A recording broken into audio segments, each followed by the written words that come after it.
Welcome to Chit Stories! Ang matutunghayan natin ngayon ay ang kwento ni Leia, isa sa mga subscriber natin na sumulat. Isang OFW na gustong ibahagi ang kanyang karanasan, isang kwentong puno ng takot, pananampalataya, at pagbangon. Ito ang liham ni Leia. Ako si Leia. Hindi ko tunay na pangalan pero gusto kong ibahagi ang kwento ko. Isa akong simpleng probinsyana. Panganay sa 4 na magkakapatid. Si Papa, mangingisda, at si Mama naman, labandera sa kapitbahay. Kahit mahirap lang kami, masasabi kong masaya pa rin ang pamilya namin noon. Walang nag-aaway at laging nagtutulungan. Pero dumating ang panahon na halos wala na kaming makain. Kaya bilang panganay, nagdesisyon akong mangibang bansa para makatulong. Anak, sabi ni Mama noon, kung nagdadalawang isip ka, huwag mo nang ituloy. Magtiis-tiis na lang muna tayo. May awa ang Diyos. Pero kung desidido ka na talaga, anak, mag-ingat ka doon ha. At huwag mong kakalimutang magdasal o balitaan mo kami lagi. Tumamo ako, kahit takot. Ang nasa isip ko lang noon, makatulong. Pagdating ko sa Saudi, sinalubong ako ng init at kaba. Ang amo kong babae, si Madam Laila, laging nakataas ang kilay, mukhang istrikto, masungit at mataray. Ang asawa naman niya, si Sir Hadi, tahimik, pero kung makatingin, iba. Sa unang mga linggo, puro paglilinis ng bahay ang pinagagawa. Leia, clean faster! Sigaw ni Madam. Yes, Madam. Sagot ko lagi. Hanggang sa isang gabi na wala si Madam, habang natutulog ako, narinig kong nagbukas ang pinto ng kwarto ko at mga yabag, papalapit sa akin.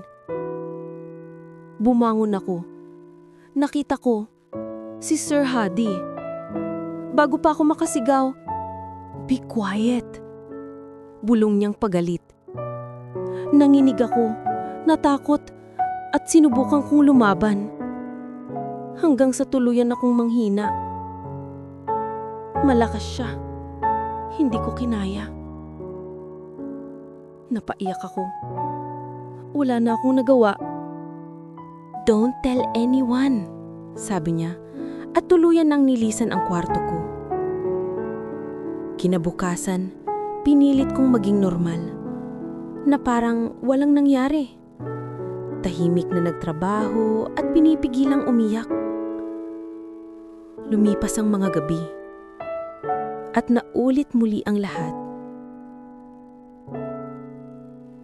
Gusto kong sumigaw, gusto kong tumakas, pero wala akong passport at takot akong maparusahan. Isang gabi, naabutan ako ni Madam na umiiyak. "What happened to you?" Tanong niya. Hindi ako sumagot. Tinitigan niya ako at tila naintindihan, pero imbes na tulungan ako. "You should be grateful you have work!" Sigaw niya. Sinampal niya ako at iniwan akong umiiyak. Simula noon, tuluyang nabasag ang loob ko. Araw-araw para akong aninong gumagalaw. Sa gabi, lagi kong hawak ang rosaryo. "Lord, please help me." Dasal ko habang pinipigilan ko ang lumuha. Makalipas ang ilang buwan, may dumating na bagong kasambahay. Si Ana, Pilipina rin. Tahimik siya pero mabait, kaya madali kaming nagkasundo at naging malapit sa isa't isa. Isang gabi, nakita ko siyang umiiyak sa kusina. Tinanong ko, "Si Sir ba?" Tumanggo siya.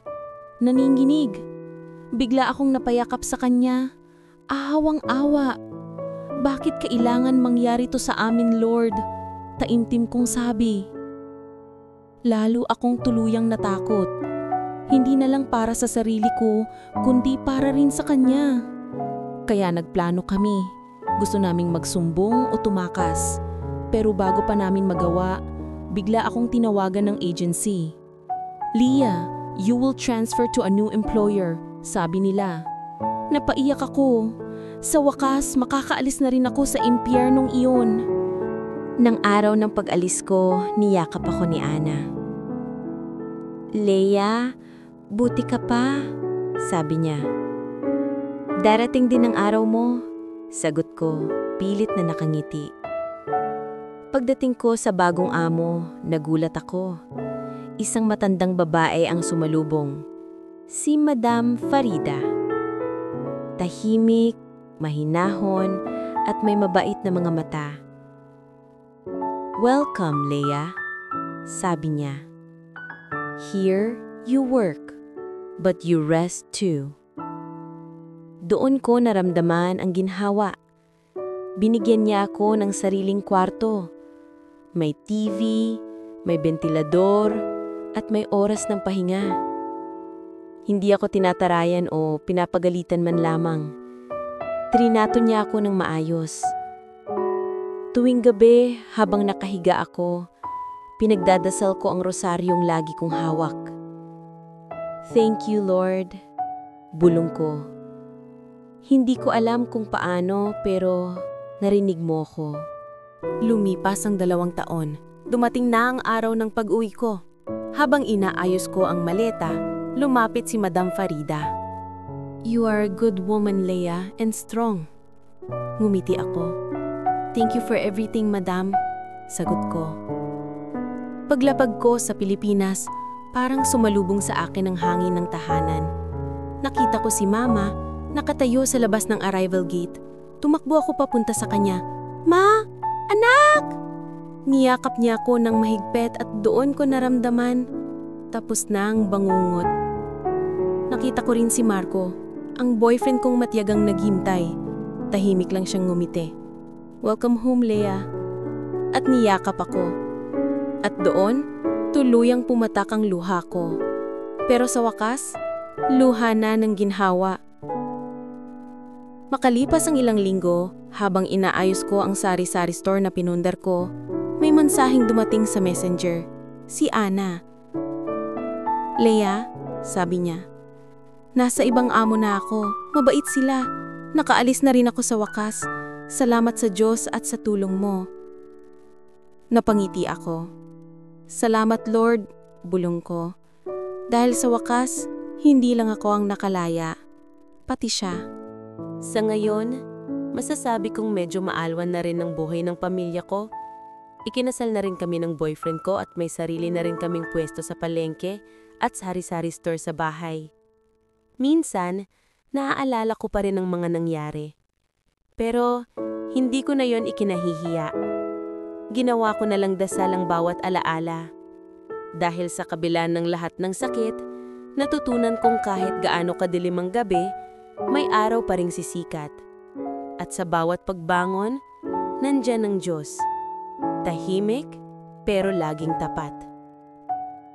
Ako, si Leia. Isang OFW na minsang nadapa, pero natutong lumaban, magmahal, at magtiwala muli.